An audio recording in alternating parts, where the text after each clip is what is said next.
Quarantine Convos. Enjoy weekly discussions with people from around the world, assisting us in dealing with this normal, mentally, spiritually, and physically. We feature nutritionists, psychologists, therapists, personal trainers, home educators, legal experts, and more, bringing you all the information and inspiration you need. Check out Quarantine Convos every Thursday from 7 p.m. live on GotKushTV.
Greetings and apologies for the lateness. So apologies if you knew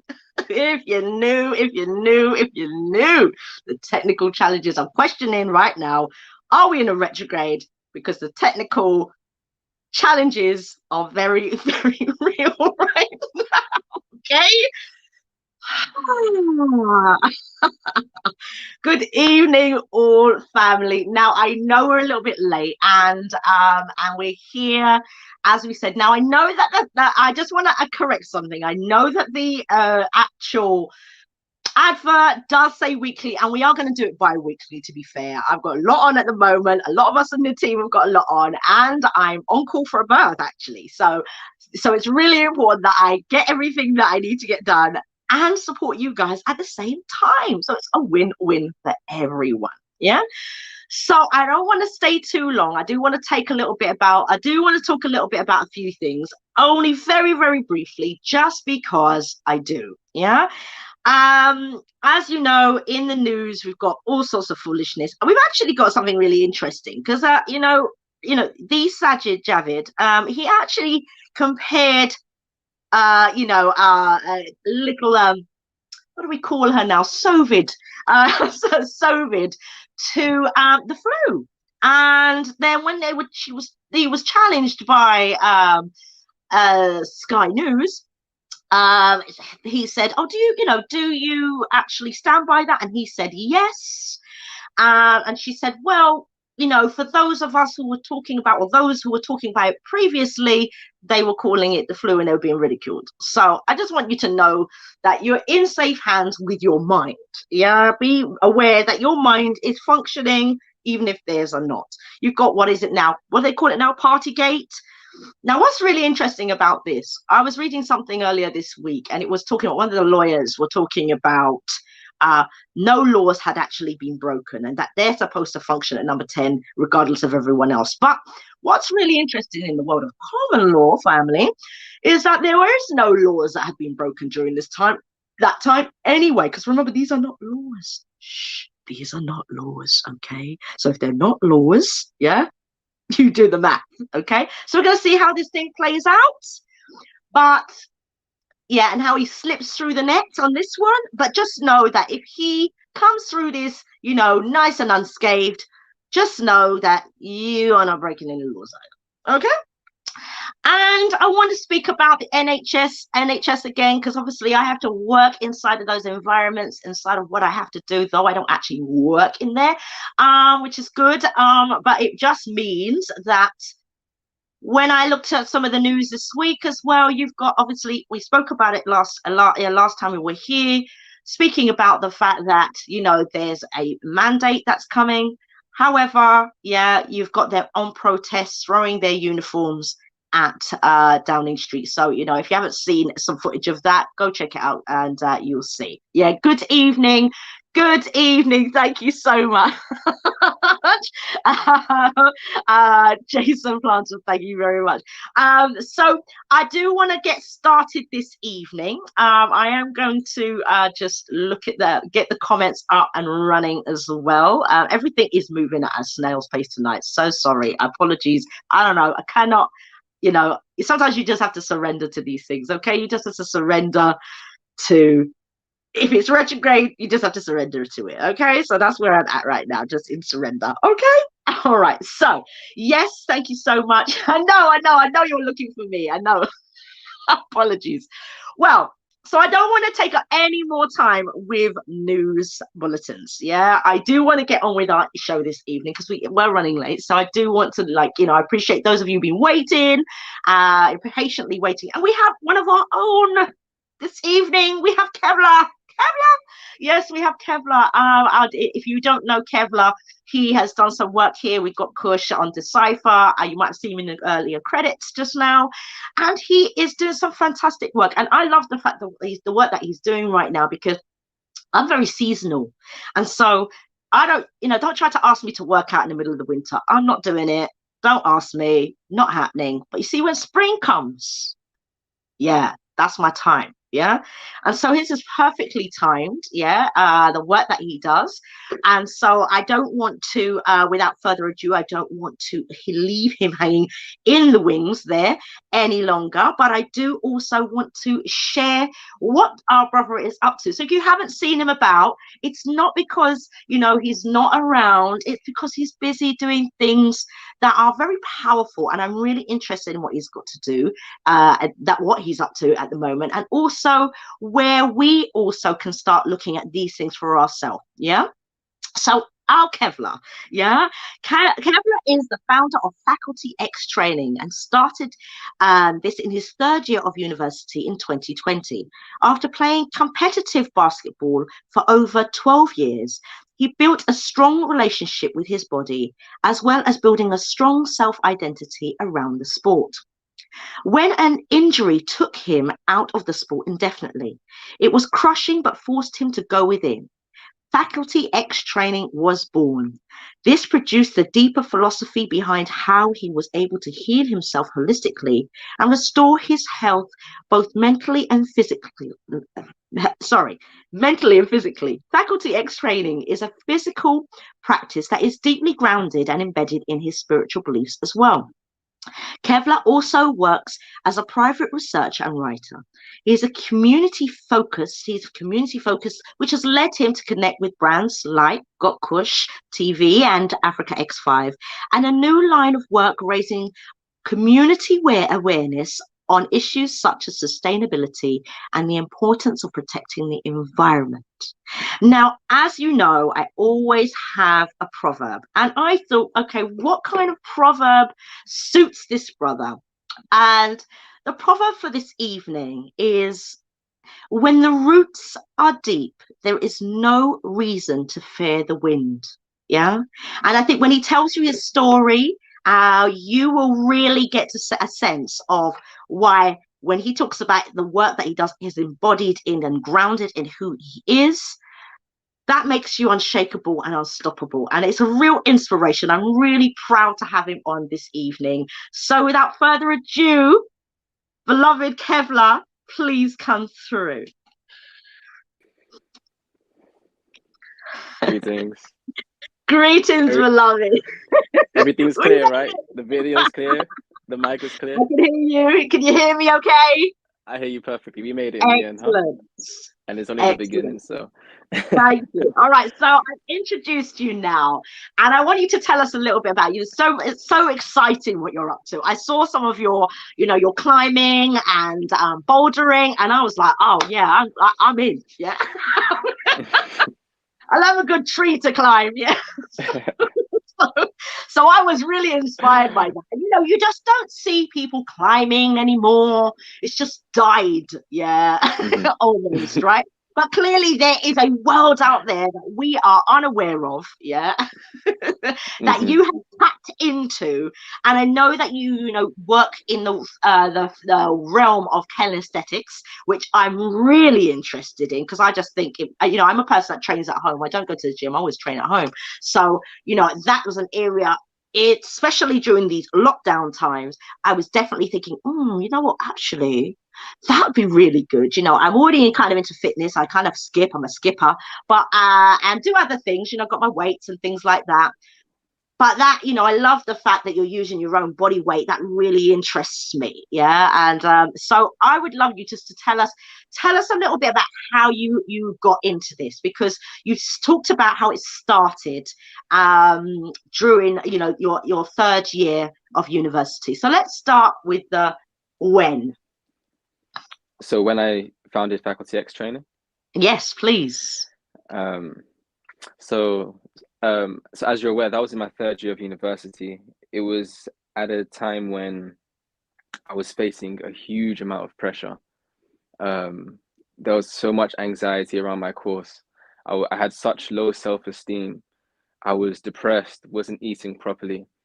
And something within me spoke to me and told me that, you know, you're better than that, and you can turn this around. And not only can you turn this around, but you have to turn this around. I had been running away from a lot of self-work that needed to be done. And that kind of all culminated, especially, you know, with the beginning of the pandemic and things like that.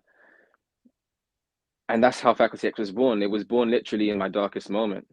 That's the reality of it.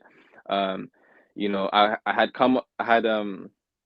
recovered from my second injury, but it had taken me out of a sport that I loved playing and I was very passionate about for years and years. Also, I had to defer 1 year of my studies at one point. It was just like a lot of intense stuff happening all at one go. And I suppose it was, you know how they say pressure makes diamonds. It was just one of those things. And I don't want to sound cliche, but it was literally when I was going through it that this thing was born. And yeah, that's the rest has been history.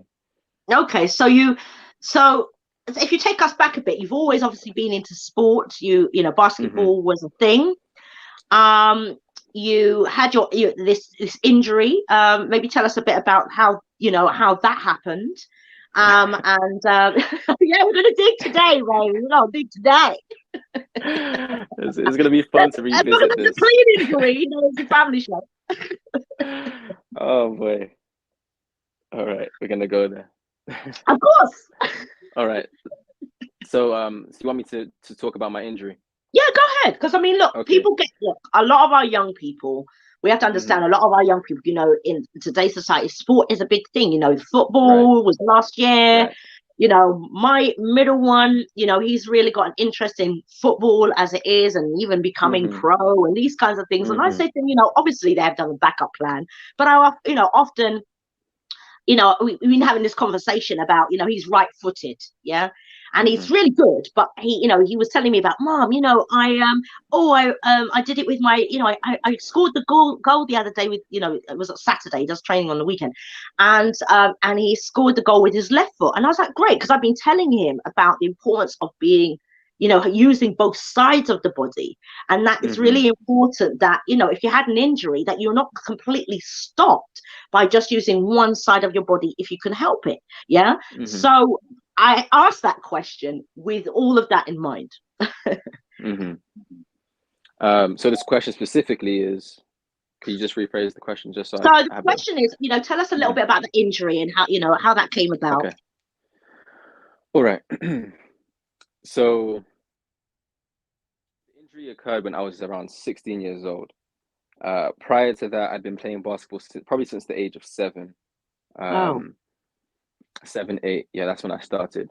Around 16, that's when you know, I was starting to grow a little bit. I was starting to develop physically, because I'd always been like a small, scrawny child. But once I got to the age 16, you know, I was beginning to put a certain amount of muscle on, and along with that, I had a lot more energy. I was feeling more confident in my game, and I was ready I felt like I was ready at that point to take it to the next level. And whenever I would play in any pickup games, or people would notice me for a particular thing that a particular attribute I had as a basketball player, which was my jump shot and my ball handling skills. So I played the position of point guard.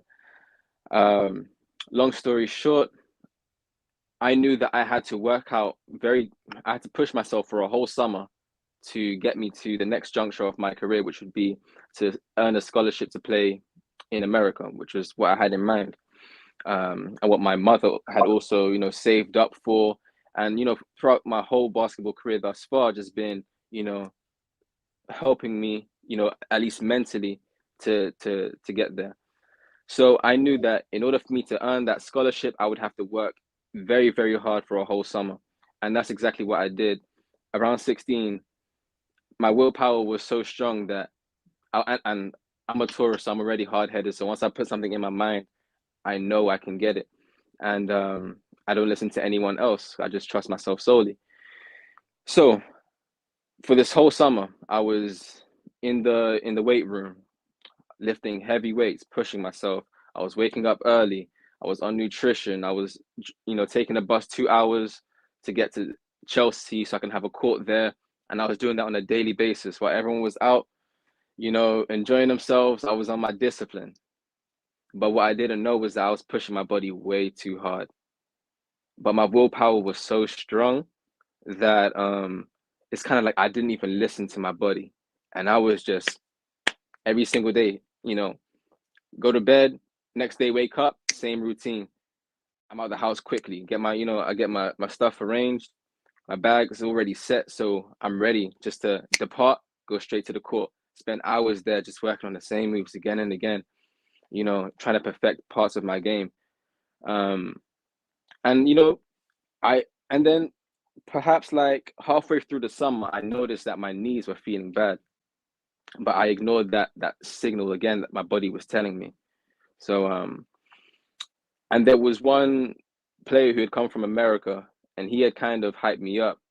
He had got me all fired up. He was like, "Listen, if you can get your game up to this level by the end of the summer, I'll help you personally get this scholarship." Um, and yeah, I banked on that, and that motivated me even more. Reached the end of summer now. I'm feeling so much pain in my knees to the point where I can't even walk upstairs properly. I can't even tie my shoes properly. Just bending down and flexing my quadricep muscles, so flexing my leg outwards was causing such pain in my knees. And I tried to ignore it. I was like, nah, this can't be happening. Because if it is as bad as I think it is, then this is gonna completely tear down this dream that I've been building for the last 10 plus years. My mom has been counting on, my basketball coach, everyone around me, because I had built this whole identity around this sport. And when I did find out that it was as bad as I thought it was, in fact, even worse, man, that totally crushed me. Psychologically, and just as a child, like when you have certain dreams, it's like, they're really vivid for you, and they mean the world to you. So yeah, having to accept the doctor's reality of, listen, you're gonna have to take some time away from this and just do something else. I was like, nah, I'm not trying to hear that, because you weren't there with me when I was putting all that work in, right? That was in my mind. I needed to recover. I needed to be out on the court again, working hard. And that's what I did. I ignored my body again. And then, once you do that enough times, your body will let you know. And it got to a point, it was so bad, like just waking up in the morning and just planting my feet on the floor would cause this pain in my patella tendon. So I don't know if I have like your patella tendon, just use this as a Go demonstration. for it. Yeah, demonstrate, yeah, so that people can see it. Absolutely. Yeah, so this is Matt Steele. Some of you younger cats might know what this is. So your patella tendon is the part that joins, yes, in your knee bone. your knee and Your these patella. muscles here. So what was happening was, whenever I used to bend my knee like this, it's in the camera, and flex it, it would cause a mad shooting pain in my patella tendon. And I was on both. Ooh. Both knees. I totally just pushed my body to the absolute limit. I was 16 years old. I had no business being in a weight room that much, being playing, 4 hours a day for a whole summer. Like, but I didn't have no one counseling me, no one giving me advice, right? I was just this young kid with these hoop dreams to get to, the US. So now that I know I have this injury, I know that I need to recover. I go to every physiotherapist, even the private ones. I pay all this money. They give me treatments which don't work, and I keep coming back month after month. No results, no results. I'm spending all this money. She's going with me personally to these physiotherapists, private ones out in London, trying to get me back to optimum health, and it just wasn't working. And that, that I think is what made me feel even worse. Was the fact that my mum was now spending money, and I just felt psychologically, I felt insufficient. I felt like a weakling. I felt like, why can't I recover? You know what I mean? So just internally, there was a whole bunch of negative energy, and I think the injury persisted much longer than it needed to because it turned psychosomatic. What I mean by that is psychosomatic, psychosoma. So that's when your mind actually influences the body and produces harmful chemicals that stop it from actually regenerating itself. Now, Mm. for me to even get to that level of understanding, it took years. I had to completely let go of basketball. Mm. I had to completely let go of my sense of identity and worth being attached to my performance on the court and performance physically. So, and that was a very difficult point to get to completely say, you know what, I'll just let it be. I'm gonna let go of this because I was so willful and so my whole identity was wrapped in it. So I was just holding on to it so much. But when I just let it go, when I just surrendered and said, you know what, if this has to be, then it's gonna be. I went on a different journey. This time, actually listening to my body. So not trying to push myself to recover, but actually just take my time. If today hurts while I go up the stairs, then so be it. I'm not gonna get mad at it anymore. Mm. Mhm. You know what I mean? I'm not gonna call myself names like I'm inadequate and a failure anymore. Whenever I feel that pain when I'm tying my shoelace, I'm just gonna let it be and breathe and walk through it. So now I started to listen and respect my body, even though it wasn't performing at the level I wanted it to. It wasn't getting me back on the court. It wasn't getting me, quote unquote, closer to my dreams. But I just had to be completely patient and trust the process. And yeah, so none of the physiotherapists work, none of the doctor's treatment worked. But what did work is I went online and I picked up a book um, called Curing Patellar Tendonitis, and I sat down and read it. I began to get more of a scientific perspective around my injury as opposed to just listening to what the medics were saying because they weren't really breaking it down on the level that I needed. I needed to understand this thing on every level. So I said, you know what, let me go read this book by this doctor, a whole book about just this one injury. I sat down, I read through it. I read through his program, which would a program to progressively load the tendon to where it could eventually hold your full body weight without pain. And I'd done the program. It was a long program, and it wasn't a program where the progress was just linear. Like you just do this program and you're gonna get to 100%. There were going to be, everything happens in cycles, so there were going to be days where you would feel like you're returning to point zero, and you just want to throw the program out and lose trust. I had to learn how to trust the process and go through it to the end. It was difficult. That was another 6 7 months, but I got through it. And right now I'm at a stage where I feel absolutely no pain. And I remember doctors told me that I would never be able to play basketball again, never be able to run again without feeling pain afterwards and having to ice my knee. Now I can go, I do crazy stuff. If you follow my Faculty X page, you might see some videos where I'm just out enjoying myself and I feel no pain. And yeah, it was it Wow. was all it was all a result of me trusting the process and not trying to rush it and just listen to my body. Um, yeah, and becoming detached from that previous identity, because there was a lot of negative energy I was holding because I felt like I couldn't be that person I wanted to be again. I wanted to be that elite basketball player that I felt like I once was. I wanted to have all the amenities and things surrounding that identity. So that was cutting me off from my growth. And right now, I'm at a stage where if I had the choice to be where I'm at right now with what I know right now, or be at the pinnacle of my game, and traveling to America, I would choose where I'm at right now. Wow. And that's how the universe opens things up to you, you know. So yeah. Trust in the process. Trust in the The process. process. And that's a big story, and it's not an easy story to share, because it can, how it's when you have to revisit things like that, it brings up that, it takes you right back there. But it also, I really want to acknowledge you, for sharing that, so candidly. But I also want to, I really want to acknowledge you for, you could have stayed in that. You really could have stayed in that. That could have been it for you, emotionally, mentally, and even physically, you were young, it's easy when you're young to sort of, if you didn't have the structures of support, it's very easy to stay in that vibration and just, wallow in it. But from what we gather is that, and I would, when I was doing some research, you love your reading, which I thought was fantastic. You went to, I think I was looking at the 9 books or so that you pulled out that that like your favorites and things. And I think, the fact that you took not just what you read, but you applied the knowledge, because let's face it, that's what wisdom actually is, family, is applied knowledge. Let's be very clear about that. It's not, oh, I'm wise because I'm older. It's wise because you applied what you actually learned.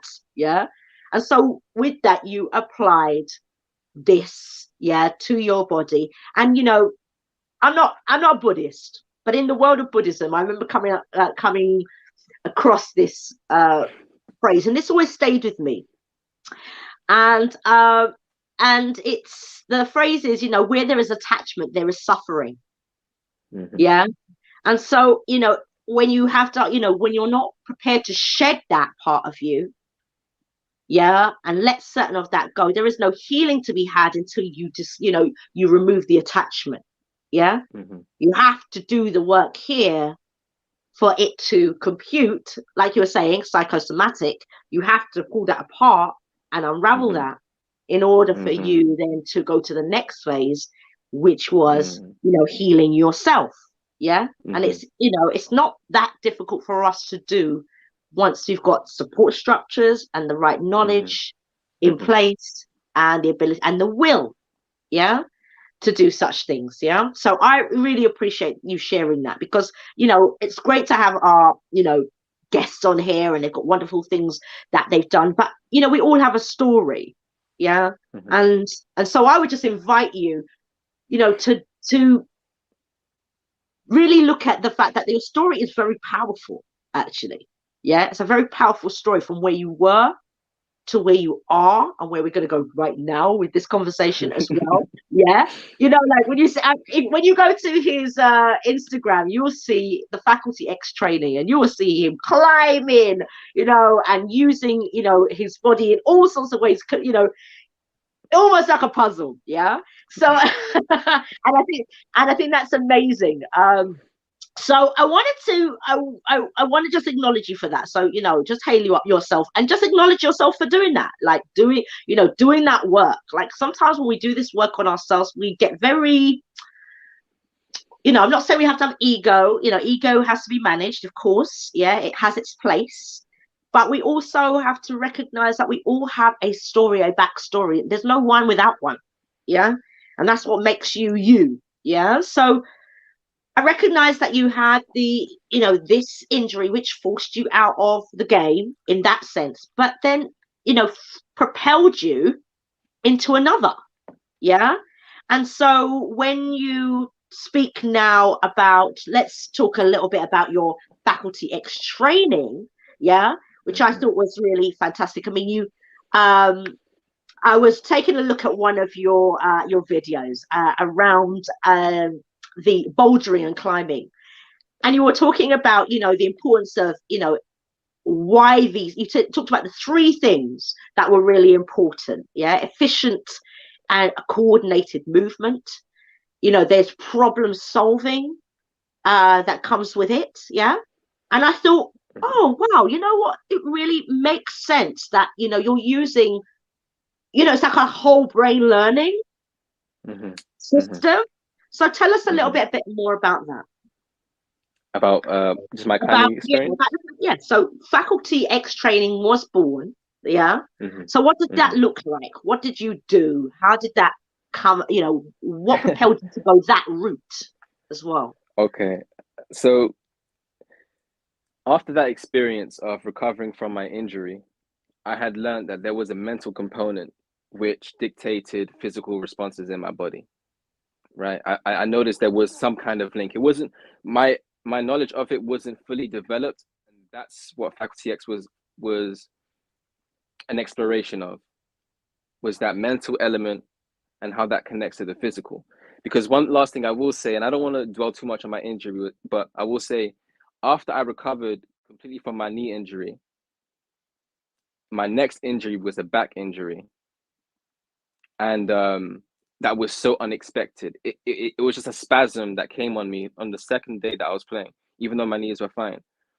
And then I had to go on a different experience of trying to uncover why that is. And this book here, Healing Back Pain, The Mind-Body Connection, taught me about how it was actually fear that was causing spasms in my back so that I couldn't play. And it took me a while to unpack that. So then that was part of the education of knowing, of realizing that, okay, wow, like my thoughts, my emotions, my fears, my traumas, that can actually affect my physical body. And that was like that kind of blew my mind, actually, to think that a thought alone could really influence your body. You have to one day just sit and just think about that. Your thinking can affect your physical body. So what does that say so then you can begin to analyze things on a different level. When you see certain people who suffer from a lot of pain and they never seem to recover from it, perhaps there are certain thought patterns that they are stuck in, and that's what's keeping them in that level of reality. Because your thoughts influence everything on a cellular level. There's a cellular intelligence. That's what the holographic universe is. I don't want to recommend too many books, but I will, because that's what I do. If you research the holographic universe by Michael Talbot, he'll talk about how your body itself is contained in the mental projection that you hold. When you could change that mental projection, you could change the body. But I don't want to go too deep into that, because perhaps we will. We'll see if the conversation goes there. But well, that look, was what I've got no concerns. I mean, look, if you knew a little bit about my background as well, I remember when I very first was pregnant with my first son. Yeah, anybody who knows a little bit about my backstory, I was absolutely petrified. Like, I'm telling you, I couldn't even watch a video without crying. Yeah, at the prospect of childbirth. Yeah. And I'd only just come into my consciousness. Now, I didn't know what psychosomatic was. And this is how, as a doula, in my field as a professional birthing partner, I have to get women's mindsets into a real state. Yeah, new state. Yeah, because fear is an industry. Not only did you have your own fears and concerns for yourself, but the industry itself, the care industry, remember, if everybody's well, there's no business. Yeah. So let's just be clear about that. Okay. Yeah, they sharp shop. Okay. So it's in their interest, you know. So when you're looking at fear, yeah, and the body and how that has a correlation, it's very, very real, because it was for myself, and I can say it quite easily for me, is that I myself, when he, you know, got to, 40 weeks to carry a child, and at 20 weeks and with my first pregnancy, I really had to get myself on the court. Yeah, it's either you're in the stands or you're on the court. Yeah. Right. And I had to get myself on the court for, I want a home birth, but I'm scared. Like, how am I going to do that? Yeah. Hello. You're going to do, you can't have both now. Uh-huh. And even Yeah. now, I say to women, yeah, you can have fear if you like, yeah, but you'll need to pick it up, put it by the door, because there's no room for it. No Yeah, room for fear. because that's where it will just take you down the rabbit hole. So getting yourself into a space, Fear for confuses your myself, body.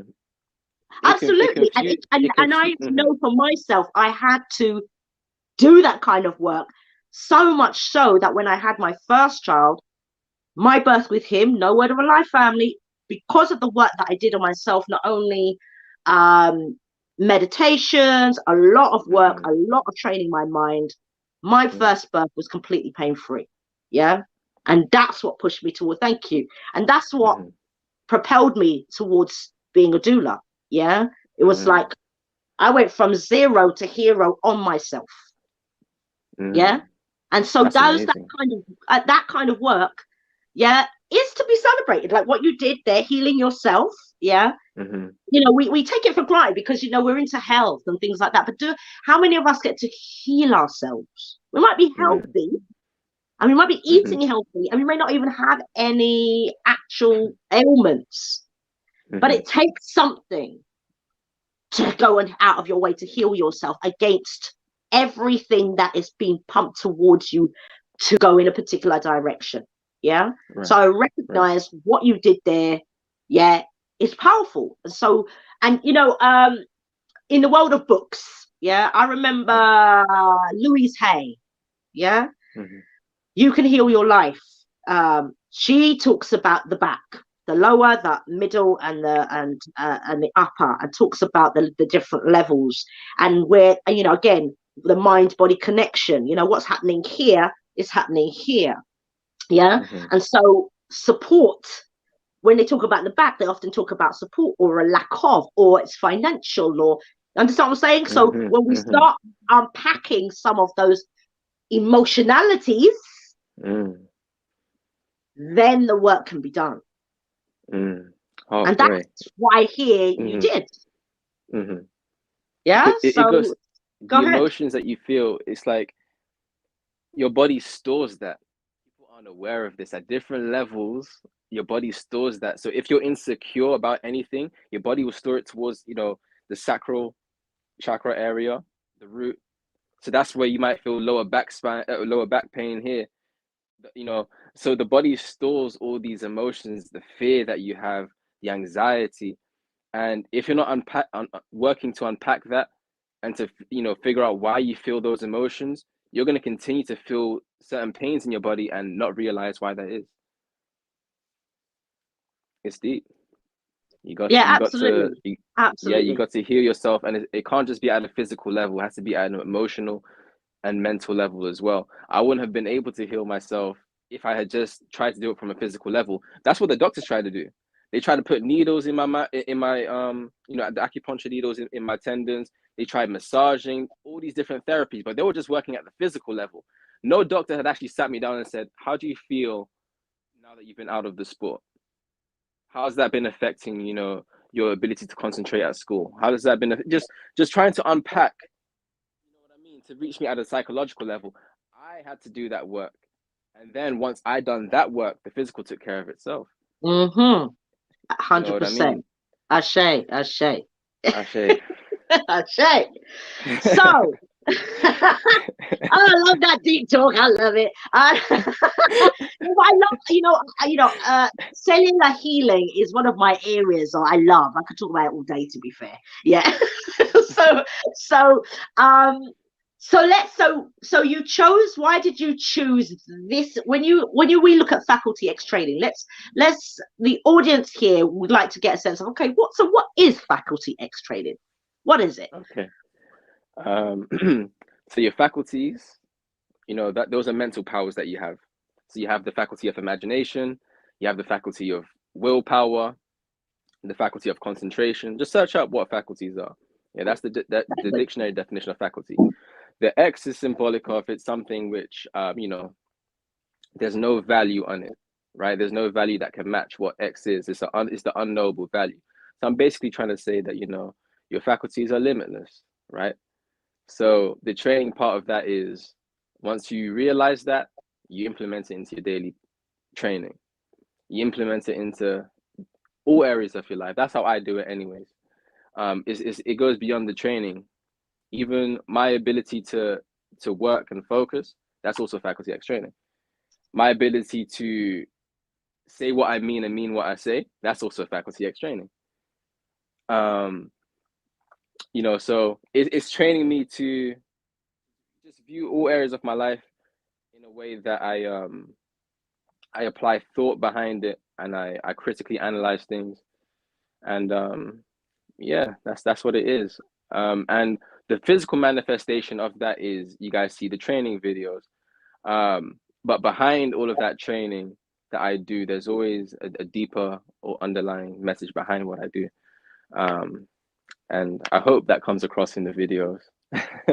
All right, so for those of people who haven't seen the videos yet, I've had the privilege of seeing these things, yeah, so far. So don't hesitate to check out his Instagram, Faculty X Training. What is it that people will see? Because what they're aware of right now is that they're aware of the importance of the mind. They're aware of your backstory, but what is it that they will see? What is it that you've taken your body, you've allowed your body to do now that wasn't maybe possible, obviously wasn't possible at that time? And once the healing took place inside of not just the mind but in the body, what's the physical training like for anyone? Let's say there's somebody who hasn't seen it, or somebody who might not get to see it at this stage, but they want to know what that looks like. So I'll start off by saying firstly that Faculty X training is something that I'm still exploring. As I said, the X is there. So, it's evolving. It's evolving art. It's ever changing and moving and growing as I grow. Each day deepens the philosophy, because each day presents a different challenge. But what I think people will find once they go on the page, and what I found as I've been developing this brand is, I've learned to accept and love my body as it is. That was a big step, just like listening to my body, something that I never used to do before. I always wanted to overtrain, overwork, try to compete with the whole world except myself. Faculty X training is very much you in competition with yourself, you working with yourself, actually. Forget the outside world when you're training. Forget the outside world. It's about how you feel in that moment and what you can do and what then you push yourself to do. You're not competing with the world. I'm not competing with the world when I train. I'm not trying to look better than the next man who has all these muscles stacked on top of him. I'm not competing with anyone. I'm learning to listen to my body and what my body calls for. That's what I do. So sometimes you might see me training out in nature. That's because my body called me to go and do that. It was calling, just wanting to be out in nature. Some days you might just see me doing some calisthenics. I just listen to my body and yeah, I just try to keep it moving. As I said, I'm not trying to compete with anyone. I'm just trying to. What you're doing is competing with yourself. Yeah. The who you were yesterday. Yeah. What your body could have done yesterday might be able to do something greater today. Yeah, that's what it sounds like. It sounds like that your greatest competition is, and that's I'm a big fan of this saying. Girls compete, women empower. Yeah. So for me, I really, my only competition is me. Yeah, to me. Yeah. Who was I last week? Who was I the week before? Who was I the year before? Who was I 2 years ago, 3 years ago, 4 years ago? Who am I now? Who am I going to be? Yeah. You set the standard. 100. And only you can, because only you know yourself. There's no point you trying to implement another person's standard on your life. You got to find out what the standard is for yourself and then uphold that. I set the standard now for myself, what I expect from myself, and I live that out daily. Um, yeah, Excellent. and that's what this I is. love that. So on your page, you have, you do a lot of, so tell us a little bit about, look, somebody might really want to get into, like, the summer is going to come. Yeah, spring and summer is going to come. And they're going to want to know how to, like, you know, when people look at, like, scaling a wall, and they're like, actually, I'd love to, I have a secret desire to be a free runner, but that's another story. Little muck. Yes. Oh boy. Are you serious? You want to be a free runner? I want to be a free runner. I support you. Will you? It's on. It's done. I'll hold you to that, Just start slow. Start slow.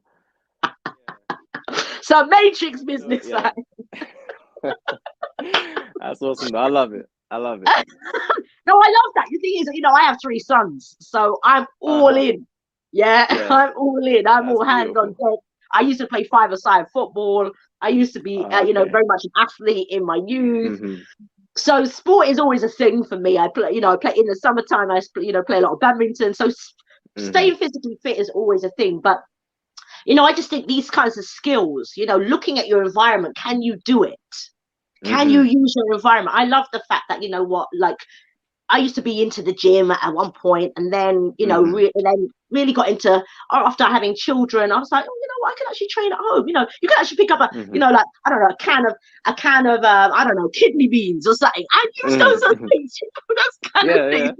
Like, you can be creative out here, ladies. You have to be, yeah. It's still that's what makes it fun. Absolutely. The gym got too ordinary. It was just the same repetitive, thing over and over. You know what you're gonna get, and you end up kind of like, it's very stale. You're gonna go from one apparatus to another. I am interested. I'll tell you what I am interested in. I've got one of those pull-up bars at home, right? But I'm really interested in having a really, if I wanted to get into kind of like kinesthetics, I really want to. I'm really interested in having some piece of equipment in my house that is doing the job. What could you recommend? Okay, what can I recommend? Okay, things that I could go out and grab. I could go out and grab them and show you. But should I grab some equipment? Go for it. I agree, man. Go for it. He'll be back in a minute. Yeah. So I hope you guys are enjoying the show as much as I am, because we're in a time where physical fitness is key. It's not just about emotionally fit, and it's not even just about nutrition. It's about the whole body. Holistic, whole. That means mind, body, physical, the lot. You want to be in your 60s and 70s and be able to do, a few things with your body still, and not be, oh, well, I've got arthritis in my knees and this in my joints. And no, we don't want that life. Especially the times that we're in right now. Where you cannot rely on a system that has got other agendas for you. Your physical well-being can start now. Now, I'm not this young man's age, but I still got some fitness about me. I still got something left in the tank. I'm sure, right? And I'm sure all of you here who are listening or who are going to listen to this, you'll have that too. That's why you're listening. Because you've got it. We've all got it within inside of ourselves, to be able to transform our bodies into what we would like it to be on the inside, and not just what it looks aesthetically on the outside. So yes, we will wait for our breaks. But there you are. Back. All right, go for it. All right. Gonna recommend some stuff here. Go for it. Okay, so you want to get these are really good. Sliding discs. Oh, well done. Okay, sliding discs. Okay. So this could work on a carpet. There's 2 surfaces. It could work on a carpet or a hard floor. You could just do so many exercises with these, and we'll make a video on that. You want to get resistance bands. I've got some of those. They're still in the packet, I have to say, family. That's what. Yeah.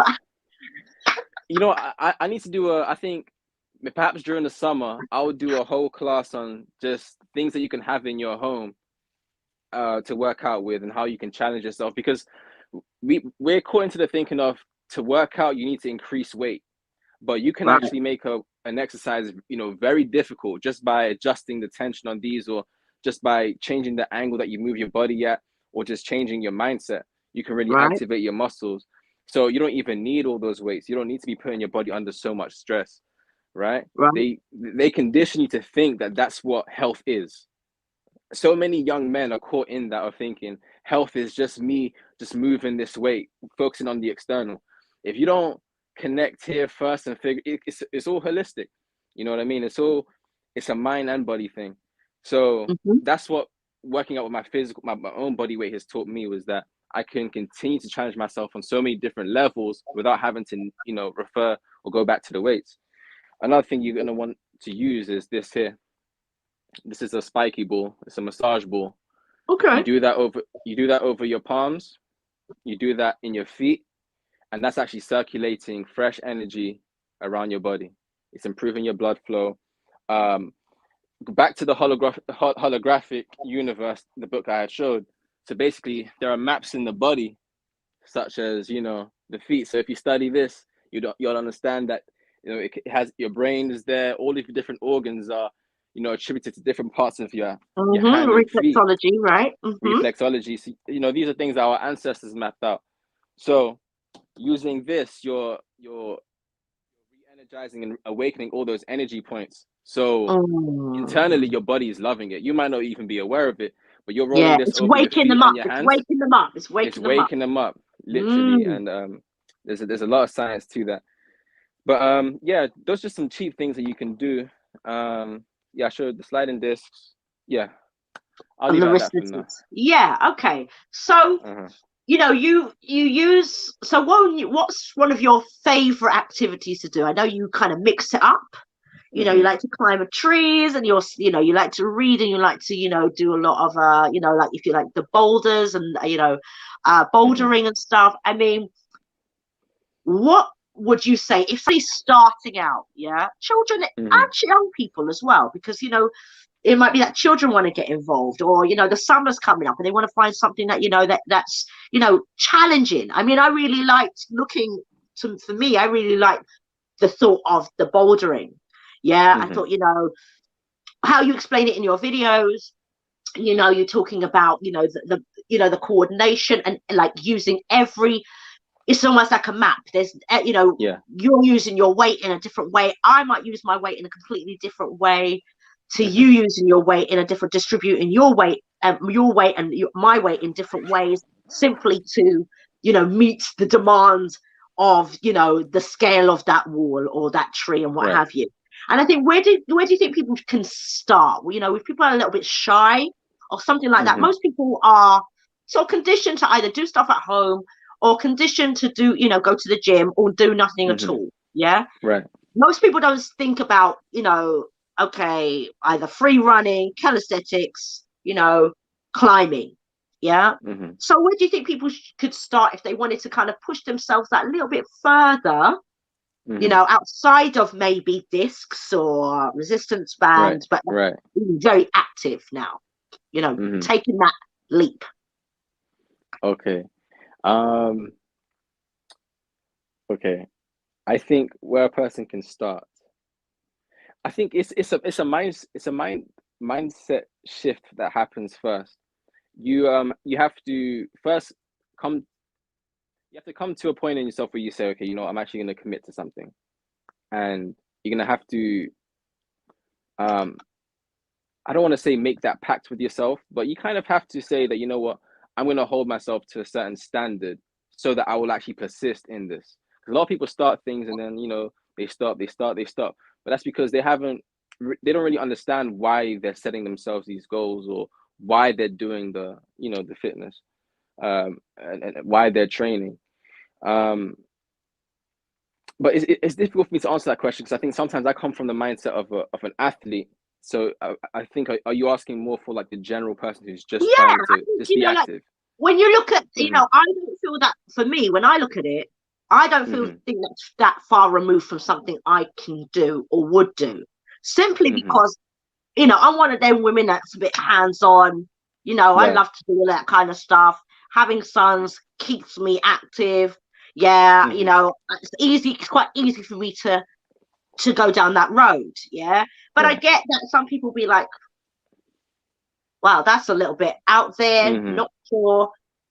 But when you break it down and talking about, you know, the coordination, you Right. know, I the see what you're way in saying. which you distribute weight, Hmm. it makes you kind of think, well, you know, it's doable. And it's like, because when you look at you doing it, you think, okay, well, it can only be done. You could, if you're not careful, you know, it can only be done by people like you. Yeah. Okay. You know, Yeah. See. you've done all the Yeah. training already, and now you're there. You know, it's like that. You're there. Yeah. But Climbing is some people actually might be a little bit, uh, might have a bit more weight on. They I may feel not you. be as fit, Yeah. but they still have an They, aspiration, hmm. yeah, a secret desire Right. to make a move like that. Yeah. Yeah, and they, you know, maybe their mindset is now like, okay, I really want to, but where do I Yeah. start? Hmm. That can I do it? You know, will Hmm. I just drop off the wall? Hmm. I'll tell you what, climbing is actually a great place to start. It's such a fun way to start because it's a very social activity as well. You're surrounded by people who are just trying to solve the same problem that you are. And there isn't that level of real like competition among people. It's really, really fun. And you can start at whichever level you want to, whichever level that you're at actually. Um, yeah, climbing is one of those activities where it's like there's no one pushing you. You can go at your own pace, and you Right. can challenge yourself to, if you just want to stick with one color, so like the easier levels, you could do that and still have a fun time. I've introduced quite a few new people to climbing, about three people thus far, Okay. and they were complete beginners. They weren't people who train as often as me. They hardly trained. They were just, they might do a little bit at home, but they weren't really, that on the fitness thing. But I took them climbing and they loved it. They enjoyed it. So I think that's a nice way to start because it's not as intimidating as the gym. The gym can feel very intimidating, but you step into a climbing center, it's all these boulders with nice colors and patterns, and you just want to have fun and climb them. And you're not even aware that you're doing exercise because you're just enjoying the process. So climbing is a cool place, a cool way to start. Other than that, just challenging yourself to go out on more nature walks. That's don't underestimate the power of walking and just getting out there and just breathing fresh air as you're walking, and just letting your mind just wander. Like that's so important for your health. Your health doesn't always have to be a physical practice. It can just be something simple. It could be something like you deciding that today I'm just gonna breathe and I'm not gonna let things stress me. You're training yourself. Mm. I've so moved past just the physical level of always thinking that fitness is about me moving my body and challenging my muscles. It's really just it's a mindset thing now where when I'm regulating my emotions, that's mental fitness for me. When I'm persevering through something, that's me still working my stamina, working my willpower. So it's gone past just the physical for me now of just wanting to. I know I'm kind of going away from your question, but I think people who just want to start at whichever level that you can. If it's on an emotional level of figuring out, why you don't feel good about yourself, start there, and eventually, you'll want to once you regulate those things, you'll want to just go out and train and run, and because you'll be happy, you know, once you figure out things here. So there are Okay. many elements to it. There are many elements to it. I mean, what I Uh, get from what you're saying, I mean, when I look at when I look at you on the climbing or climbing trees, you automatically think, oh, playfulness. uh-huh. Yeah. And I Yeah. think as adults, you know how we are, we become, I know there's a little bit, a little bit, maybe significantly older than you, probably, right? But that's what I always say, fun keeps you young. Yeah. Hmm. Healthy fun family. Yeah. It's a family show. Hmm. Yeah. But fun keeps you young, and being playful is really important, just in your emotional and mental well-being, your endorphins. It's just good for you. Yeah. Hmm. And so when I look at that wall, I think, oh, that looks fun. Yeah. Hmm. you know I Yeah. think play, I don't I look at that, like I've taken my children to places like that, and they've gone to, like, might gone to an adventure park or something like that and done that, and not really looked at it like it's an actual, not really looked at it as I'm actually training my body, or I'm using other muscles or joints that I don't really get to use. I'm not really looking at it from that. I'm like, okay, you know what, that's going to be, good fun. You're probably going to have a little ache afterwards, but not really getting the, if you like, science, of what's happening. So I think I would say, from what you're saying, what I gather is that, mindset is everything. But I would just probably say that, looking at something like that, even down to the kinesthetics, like the art of playfulness, taking it away from something that's a chore, taking it away from something that's like, can I, can't I, that whole. That's a great point you make.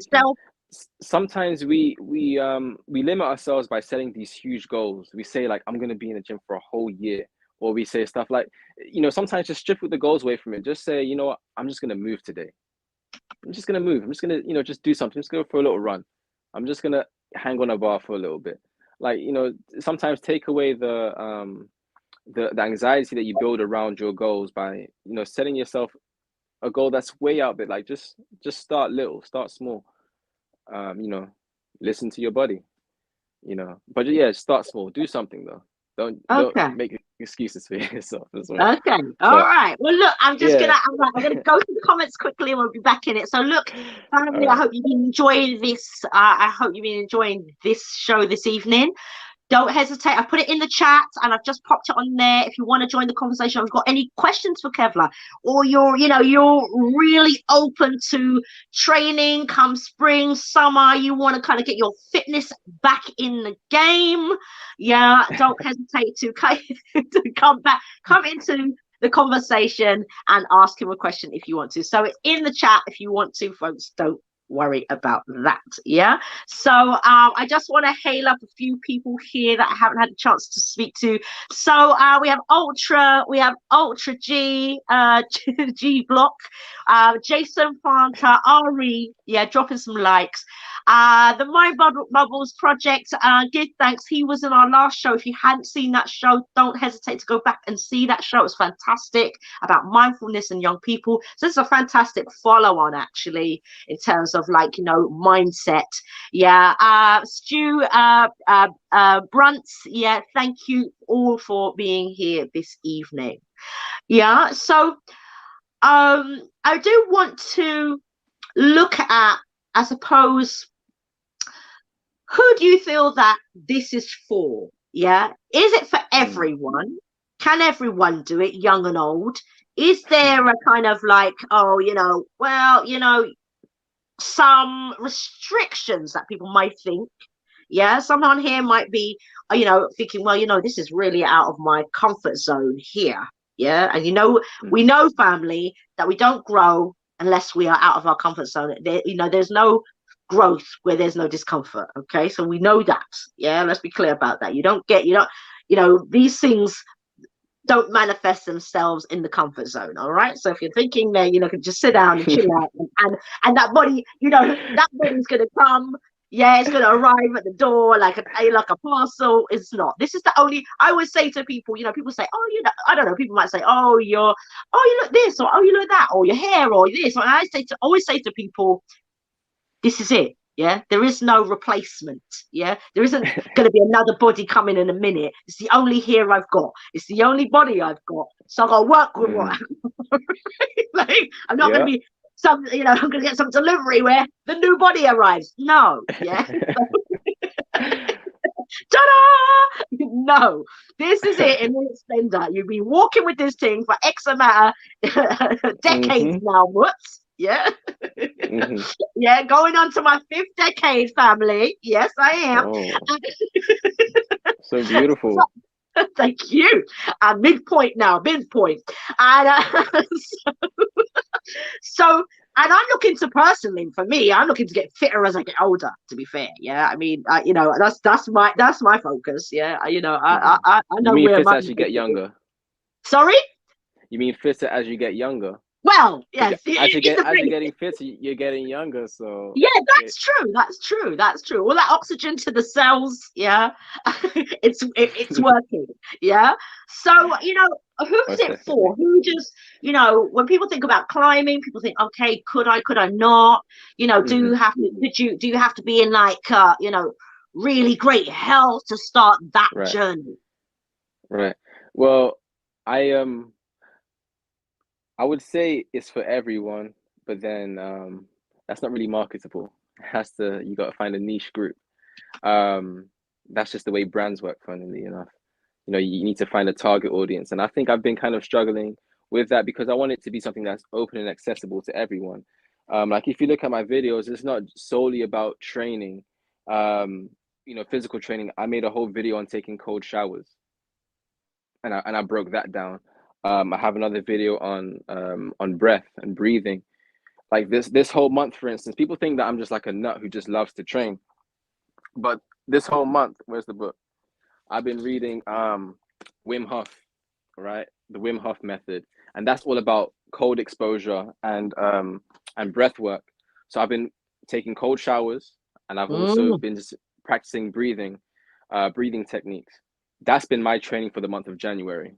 Like if I do train, and if I still do some calisthenics, and different things during the week. But my whole mindset for the month of January is just focusing on my breath.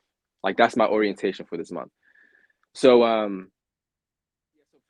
yeah, there's a variety of things here. When I talk about the different pressure points, that's not for a particular person. That's universal. That's for everyone to understand. Um, so I hope that that as the brand continues to grow, I hope that everyone who does cross paths with it can find something there for them, and I think that's Mm. what the work is. I don't know which direction this is going in. I'm being You're completely just honest. flowing with it. You're flowing with it. I'm just flowing with it, and I'm just very grateful that I've been given this platform because in the moment when I started Faculty X training in 2020, when I told you I was in my darkest moment, like I didn't know why I was starting this thing. It just kind of emerged and it turned Mm. into something, and I just trusted the voice, like because it was kind of backwards. Like if you're going through so much, why are you now going to start creating content around training and then burdening yourself with even more responsibility? Because that's what it kind of felt like. But I stuck with it, and now I'm here, and I look back, and I'm like, I'm still like asking God, like, why did you put me on this journey of creating this thing? Because every day is so grateful for it. It's almost like Like it's brand new. It's less, the path. It's like in the world of neurons, receptors. Yeah, uh-huh. making another connection. Yeah, Right. like to the synapse, just making another Right. connection to another connection to another connection. So Mm-hmm. I can see where that journey can take you, Mm-hmm. and so And I've, it's I've I've I've met so evolving. many interesting people, and so many interesting conversations have emerged because of it. I don't know which direction it's going, but I hope that whoever does find it finds something useful in it. And I'm always going to present my best self. I'm always going to challenge myself to continue growing, and that's what I reflect in this page, and I think people will see that, and if it connects them, then it does. But yeah, I'm not targeting any particular group, Well, you person, race, also whatever. well, let's talk a little bit because concentration. There was I was Mm-hmm. looking at one of your videos around concentration. The Pomodoro, Mm-hmm. say it. That Pomodoro, that's it. Pomodoro That's the method. Yeah. one. Pomodoro technique. Tell people a little bit about that because again, I get to see that you're not just training your body, you're training your mind. Yeah, Mm-hmm. it's like you're taking your Mm-hmm. mind to the gym at the same time. Mm-hmm. And we are dealing with the effects of the attention economy. Yeah, everything Mm-hmm. wants to Mm-hmm. grab your attention right now. Now Right. you've got the metaverse and any other things that are happening. Mm-hmm. Yeah, it's Mm-hmm. on in terms of everything wants to take your attention now. Yeah, you cannot, Mm-hmm. you really have to almost really discipline yourself. Yeah, at a It's time. serious. Yeah, seriously. Yeah, No, even it's when serious. the It's serious. algorithms come knocking on your door, Serious. You Yeah. look for a track, I don't know, and then suddenly all the other tracks come up from nowhere. You're in the middle of, I don't know, doing something, and then this pops up and that pops up. And I think Hmm. concentration is a dying art. It's a Yeah. dying art, but I'll tell you what's so funny as well. It's not just concentration that's a dying art, but actually training yourself to want to, like back in the day, people used to memorize numbers. Like I still know my mom's old phone number from like years ago. But like we've stopped trying to remember things now. Whenever we think of a song, we want to play it to listen to it, as opposed to now just singing it off of memory and Right. just feeling what you know, and just sing, even if you don't get the words right, but just singing from memory. We're starting to lose those faculties. I keep a journal to this day.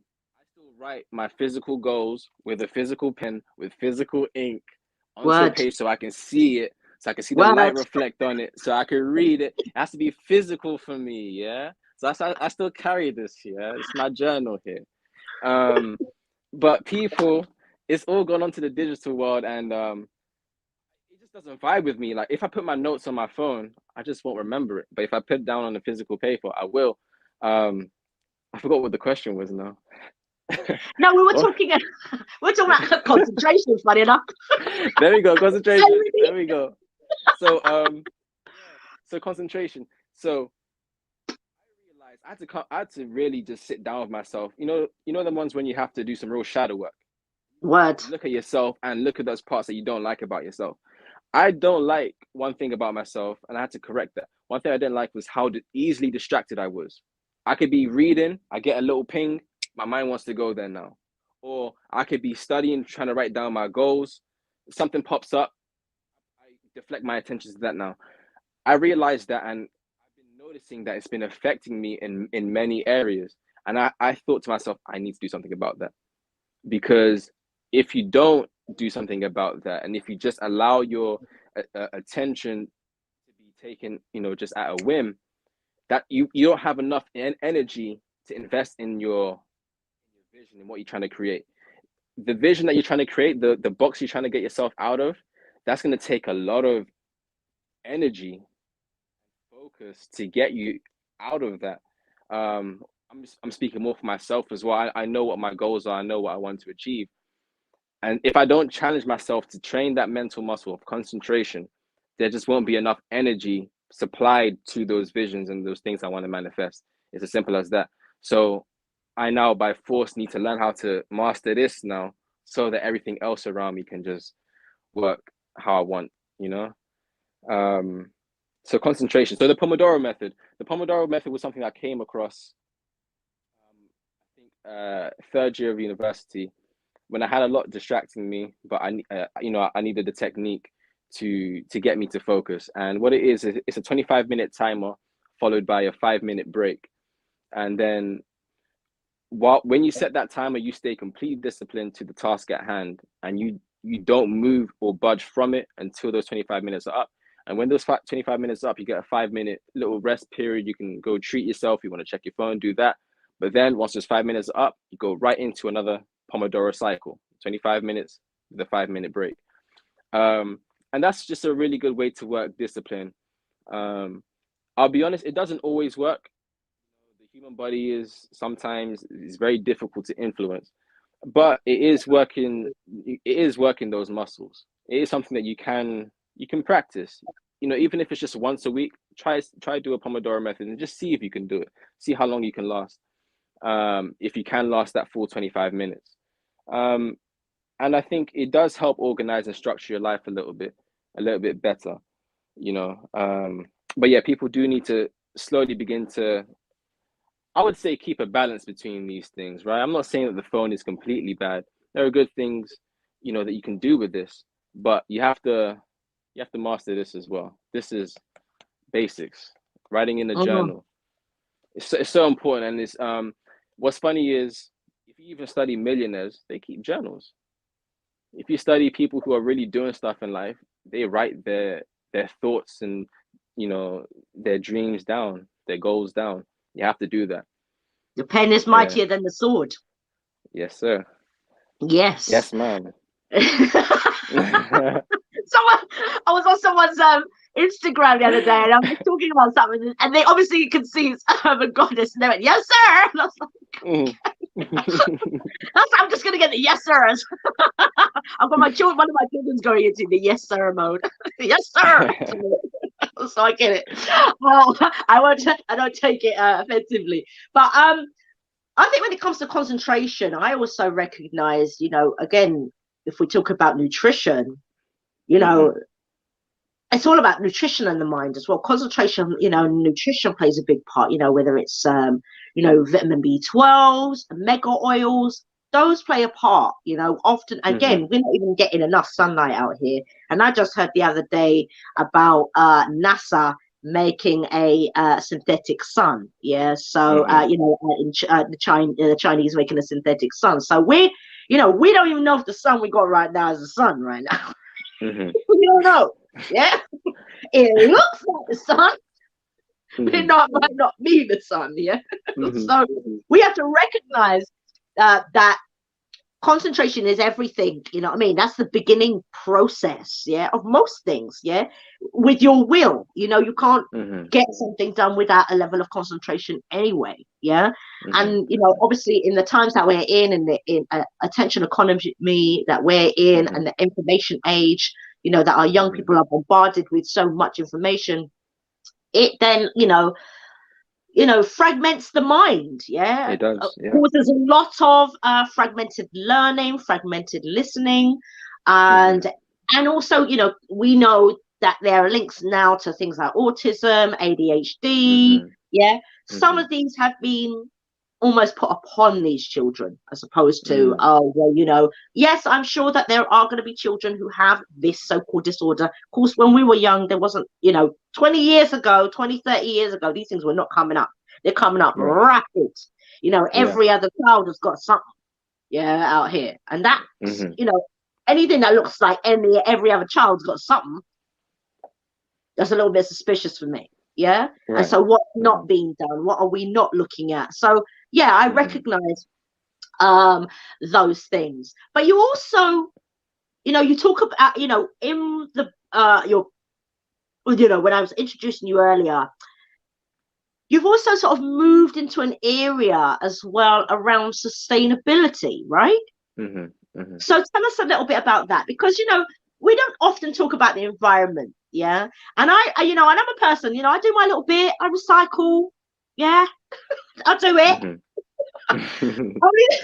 only to find, I'm there, like I'm quite pushy with the children. I say, right, okay, let's put this and this and put, I really organize my recycling, that's my little thing. And only to find that, when they're coming, they're just throwing it in with all the other trash. Right. So again, even down to sustainability, these are things that these are important factors in life. That we have to all live on this planet, family. And these landfills are very real.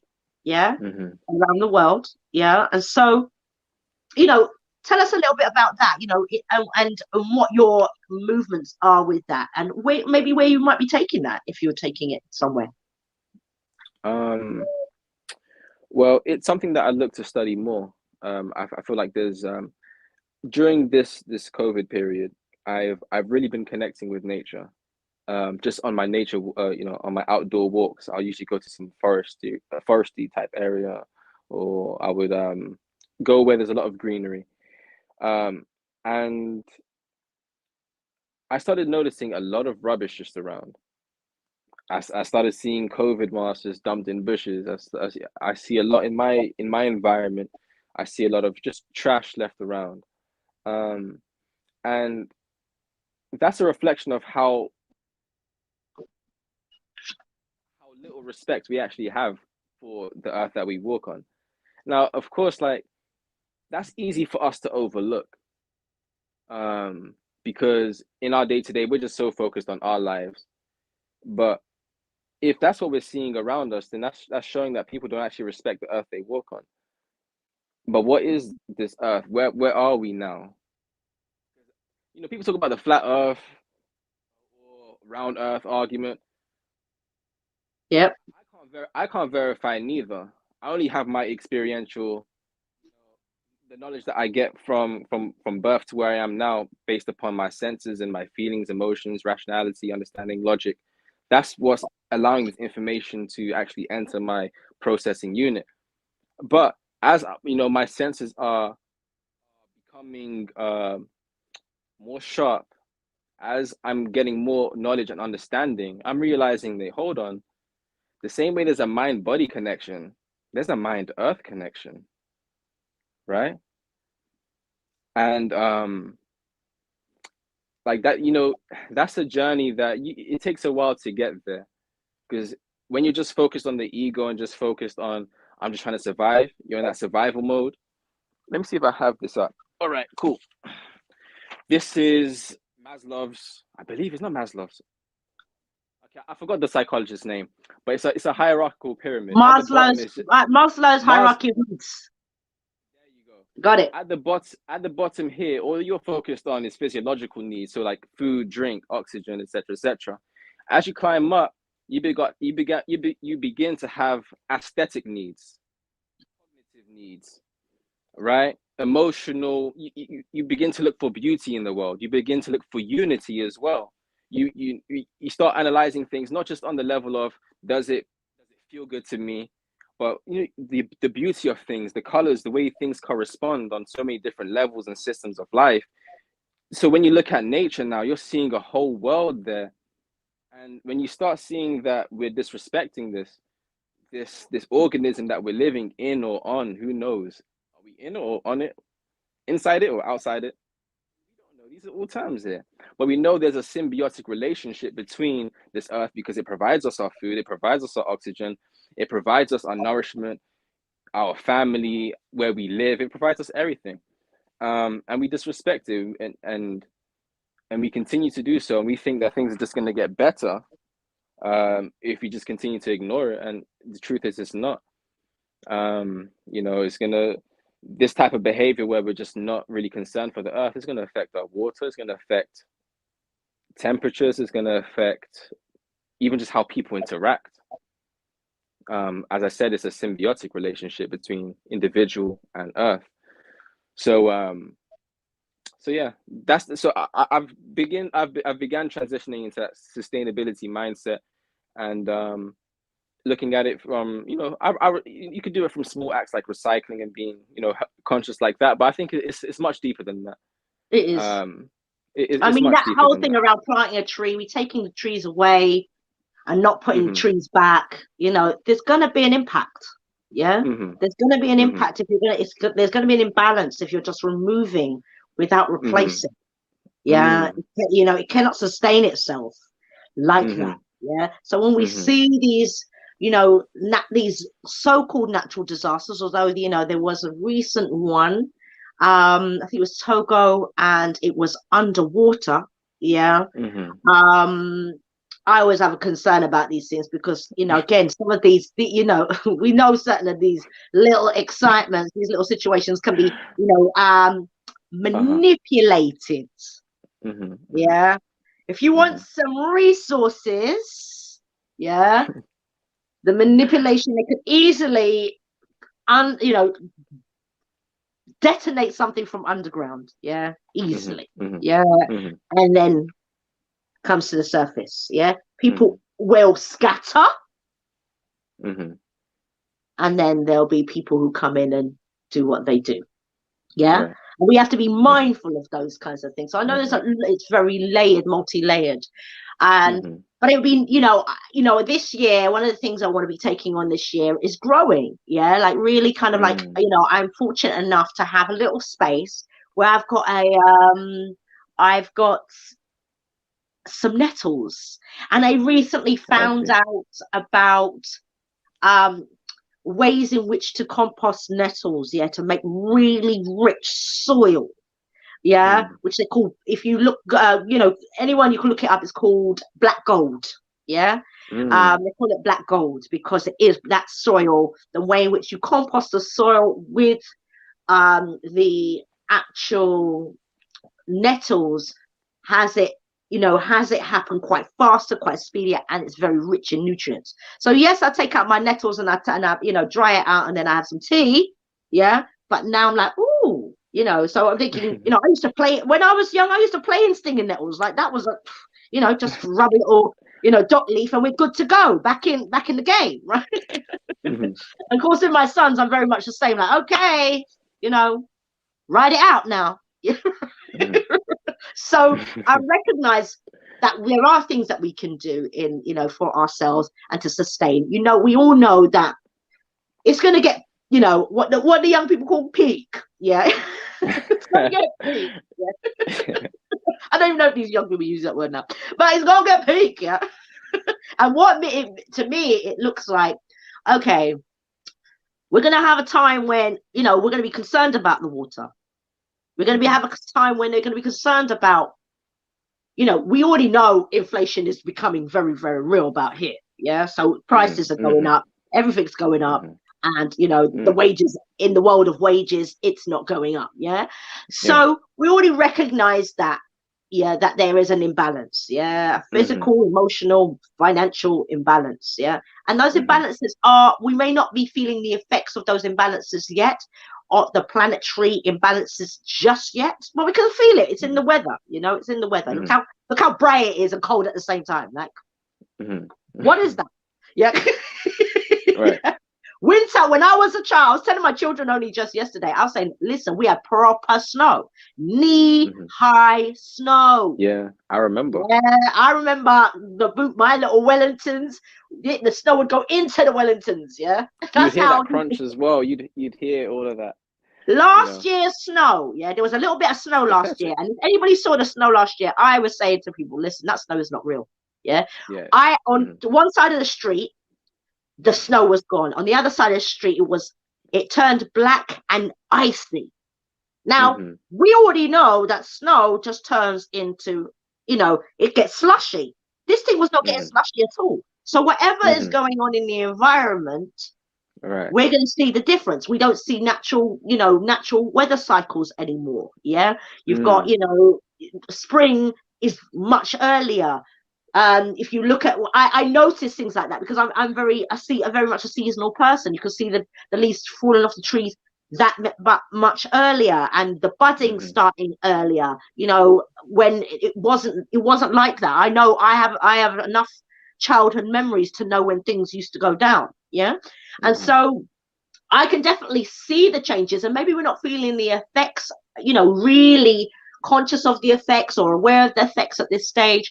But I think, you know, it is something that we do need to start looking at seriously. And, you know, I know that growing food is becoming a thing, and I'm going to be in contact with some people around that. So I'll get a couple of ladies on the show around that, because that's going to be something that we're going to need to start thinking about, family. Yeah, definitely, because beyond sustainability is also self-sufficiency.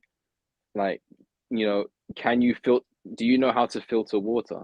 Do you know how to preserve water? Do you know how to preserve your finances? Do you know how to, you know, just live within your means as well? Sometimes people always, you know, going after trying to get more money, but then you don't even know what to do with it. You still have the same spending habits, you know, the unhealthy habits. So your money is going to go either way.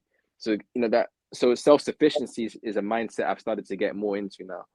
You know, even so the reason I do sometimes why I do some breathing techniques is because I'm trying to get more oxygen to my brain. So I'm trying to feed it. So it's the same thing. Like, you have to know how to circulate. When you're not getting the energy from the outside, you're not getting sunlight, you have to be able to create that energy internally and find a way to circulate that in your body. Because, you know, if things ever do get bad, but you haven't figured out those mechanisms in your body that can sustain you, then you're going to easily fall sick. So you need to really familiarize yourself with yourself. Yeah, I know that sounds strange. Yeah, but we have to understand that we're like, I know it without sound airy fairy, we are connected to Earth. Yeah, go. You know, I wanted to ask you a question, but I felt like it might be too deep. Go for it. Have you ever brought out the sun? Say that again. Have you ever brought out the sun? No, hold on. Sorry, you're cutting out a little bit. Say that again. Have you ever brought out the sun? Have I ever brought out the sun? Cloud, like the sun's Okay. out there, but it's very cloudy. But then you can picture it in your mind, and you generate a feeling inside you. And then once you're feeling really positive and charged up, the clouds just magically move apart, and then you have this beautiful sunlight. It's something I that don't it know. sounds. That's interesting. I'm not sure if it's something I do consciously, but you see, like, even like today the weather was really strange and everything else. And I kind of love yellow, it was one of my favorite colors, to be fair. And I always come from create your own sunshine. Yeah. Uh-huh. I'm always, Yeah. even if it's, whatever's it's looking like that, you are the sunshine. Yeah. so, Yeah. so That's how I mean, yes, bring out the sun. yeah, do you know what I mean? Yes, on some level, yes. Yeah, I haven't consciously, I don't know if I've really consciously said, there are times, I don't know, there are times, especially when I go to funerals. Funerals are one of those days, yeah. If anyone, a lot of people know that. When you go to funerals, it's like, the days like, it's going to be grey. It's very rare I've ever been to a funeral and it's not sunny. Even if it was designed that day or forecast for that day, not to be sunny. Yeah. Somehow on the days of funerals, I notice that's one of the times I really notice it. It's like the sun seems to come out. Yeah, at a funeral. Yeah, which is good because black people don't like cold out here. Yeah. Ain't trying that. Ain't trying to do cold funerals. Love you. Don't make me. I was wrong. So that was wrong. But yeah, I noticed that. I do notice that, and sometimes I tell you what, one of my children, my two younger boys, they love like the Last Airbender. Yeah, that's their thing. So I love it too, even at this age. I have one child. To be fair, I've no word of a lie, and this is honest truth. I've allocated the weather to one of my children. Yeah.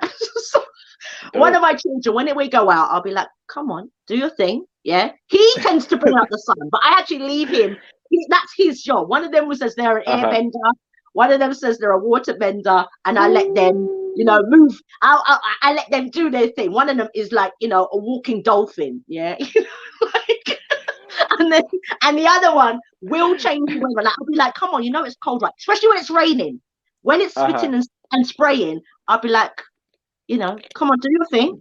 Yeah. Do your thing. And he would honestly, no words of a lie.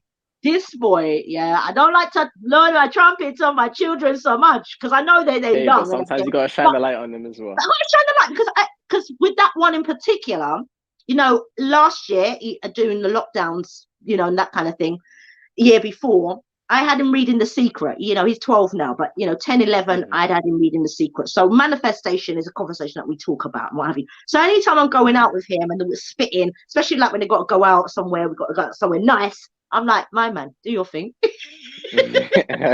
I love that. I love that. You're in charge. Yeah, that's your domain. Listen, I can't do it all. Yeah. Okay. I got a lot on. That's so beautiful. So to be fair, and then and he will, and honestly, we'll walk up the road, and about 2 minutes later, it stops spraying, it stops raining, and we get home without getting showered because I do not like getting caught in the rain. I'm one of those people who don't check for that. Yeah, get very emotional and get caught in the rain.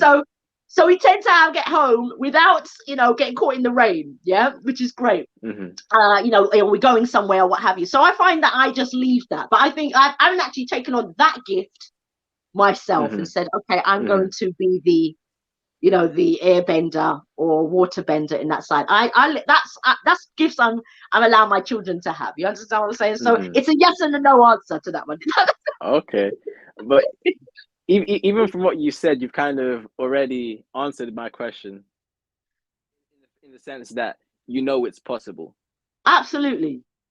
Yeah, it's possible, and I think that's incredible. Children at that age, their imagination is so strong and their self-confidence is so strong.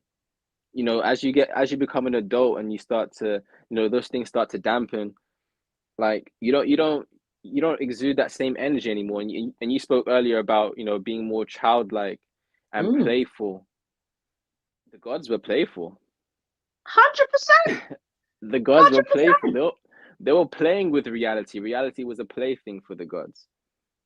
Absolutely, Right? absolutely. So I think it's very much, very, very important to have that balance. We're in very serious times, and so, you know, like if you're looking for a heart attack, can continue to be, you know, over serious. Yeah, right. you know, some people actually suffer with seriousness. Yeah, it's a thing. Yeah, yeah, no, it is. Yeah, it's a real thing. But I don't. I can attest to it. Yeah, I do. I take life way too seriously sometimes. That's why sometimes I laugh at myself. I love when I wake up, you know, from bed some days, and I just think, you know what, I'm just gonna play this game of life. I'm just gonna play. You know, I'm not gonna put no pressure. So there are some days I just wake up and I say, you know what, don't stress. What's the need to stress? There's nothing to stress about. Don't get me wrong. There are other days where it's the polar opposite. Yeah, it's full on. When I wake, it's full on, and it will come at you. But I love those days when I just say, you know what, expectations. I've been there before. This ain't gonna be the last time, you know, that I have. I'm consciousness is infinite. What am I worried about? Am I gonna do me harm? When you look at everything from a point of unity, it can only be love because it's only you. It's Well, your look, own it energy. kind of, you know, most of our fears don't even happen. That's the truth. It's Yeah, a lot of self-inflicted. it is imagined fear. Yeah, you know, when you talk about false evidence appearing real, most of our fears don't take place. Yeah, and if we can rest in the fact that most of our fears don't actually take place, probably maybe 10-20% maybe manifest themselves. It depends on how much concentration you put on it. Yeah, but most things don't happen. Yeah, and so it's really important for us to recognize that. Again, I always talk about fear being an industry. Yeah, you know, imagine the things we wouldn't do if you weren't scared. What would you do? Do you know what I mean? If there was no fear, I mean, these children out here, a lot of these young people are fearless. Yeah. And I was listening to something yesterday about the teenage brain and the impulsiveness of the brain. And so of a teenage mind. So they're not wired yet to kind of like be steady. Yeah. They got all the and fuel. second guess themselves. Yeah. So they got all the fuel. And so they act on having that fuel. Yeah. But it's not regulated. It's not processed yet. Yeah, until they get, you know, until they're about this in this documentary, little post yesterday. I was watching it. You know, maybe 21 to 20 or like 25. They, you know, there's many different laws around when you really mature. Often people talk about being 25 before you even really, you know, everything is sort of your synapses and everything is kind of wired. Yeah, that's where the growth is. But we know also, you know, on a cellular level, you know, we can change our molecular structure. Yeah, we know that. Yeah, and you are proof of that. Thank you. Yeah, but you know, I just really want to thank you. I'm going to round up the show, but I really want to thank you. Yeah, for coming on and sharing your story, because you know, there's a lot of things that we do in the community, and often we don't really share, you know, our backstory or some of the trials and tribulations that get us here. And when you look at his videos, family, I'll just you know, let us know how people can get hold of you. Yeah, I'm going to be putting up that now, but just let us know how you can get hold of you. And so here's Faculty X Training. Yeah, you can get him at Instagram, Faculty X Training. You also have a YouTube as well, Faculty X Training as well. So if you wanted to check out some of his work, on some of his videos on concentration, on reading, and sitting in nature, and climbing, yeah, you know, watch this space, because Kevlar is going to, you know, really, I think this is going to be something quite exciting, and I'm glad that we have got you here, you know, to discuss this, you know, whilst it's still in its if you like, fetal stages. Yeah, whilst it's still in its fetal form. Yeah, let's talk about that. So and you can also get him on his main page as well, Kevlar. Yeah, that's right, TSC, is that right? _TSC, yeah. So we can get you, people can get you there as well. Yeah, but I really appreciate. Thank you so much for this platform. I've I've had the most fun having this conversation, honestly. Oh, Was, thank you. See, the best things in life come to those who wait, family. Oh. It was late, but it was marinating. You see, the conversation was marinating in the background. While we were having the technicals, it was marinating. And I think this is beautiful. I mean, I'm definitely going to connect with you after the show in the summertime. I'm definitely going to want to go climb in. I am going to bring my children, and summertime. I'm gonna try arrange like a little retreat that we could do. Just get people together and just work on a whole bunch of things. All right. Well, really you know what? Hold that thought. Yeah, I'm gonna complete the show. I'm gonna put you at the back now, and then we're gonna wrap this. We're gonna chop it up a little bit. When we come on. Yeah. But in the meanwhile, thank you so much for coming on. Our Kevlar, everyone. Yeah, I got Kush to say what.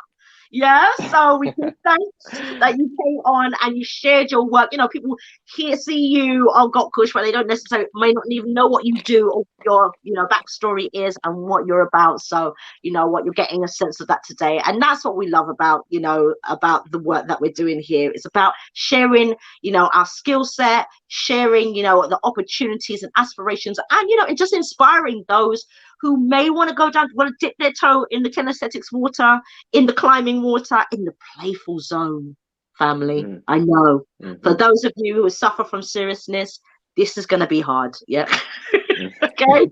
But it's okay. Yeah. Kevlar's here. Yeah.